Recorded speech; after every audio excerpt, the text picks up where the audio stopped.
Le plan de relance européen nous a permis de faire Genvia. Nous avons, grâce à ça, eu l'opportunité de dérisquer une technologie issue de la recherche française européenne et de petit à petit la mener à des niveaux de maturité nécessaires. Et sans cette aide, nous n'aurions pas pu lancer notre première ligne pilote. Toutes ces technologies qu'on trouve en Europe, qui est connue, reconnue, peut trouver enfin des débouchés industriels.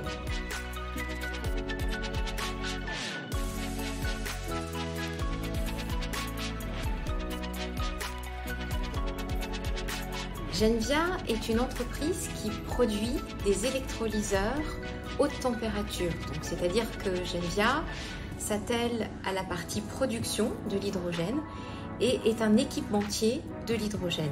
L'aventure de Genvia est essentiellement fondée sur une recherche qui est issue du commissariat à l'énergie atomique. C'est-à-dire que pendant plus de 15 ans, les équipes du CEA Grenoble ont développé plus de 40 brevets qui font autour de Genvia un portfolio qui est unique au monde. L'hydrogène est vraiment la clé de voûte de la décarbonation. On va dans beaucoup d'applications remplacer le gaz par de l'hydrogène.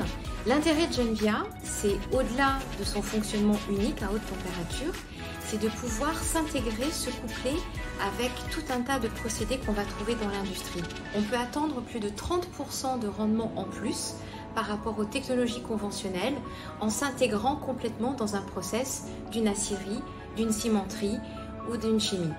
Après cette phase de test en interne, sur 2024, notre premier système sera installé chez un partenaire, ArcelorMittal, en Lozère, sur le site d'Aniline de Saint-Chély-d'Apcher. Il y a eu une vraie alchimie sur le fait de s'installer ici à Béziers, dans cette usine qui a plus de 100 ans, qui est magique parce qu'elle a vu toute une partie du passé industriel de la France. Ça a redonné aussi du sens à toutes ces personnes qui initialement travaillaient dans l'oil and gas. Je suis ravie en tout cas que Genvia ait contribué à ça, qu'ils aient trouvé leur place dans cette transition énergétique. Fierté des personnels de Genvia, je crois que pour moi c'est l'image que je garde le plus, c'est-à-dire être à la tête d'un projet qui fait sens au niveau de la transition énergétique, mais aussi embarquer tout un attelage de personnes qui feront la différence demain, parce que justement, elles ont un passé issu d'entreprises régaliennes.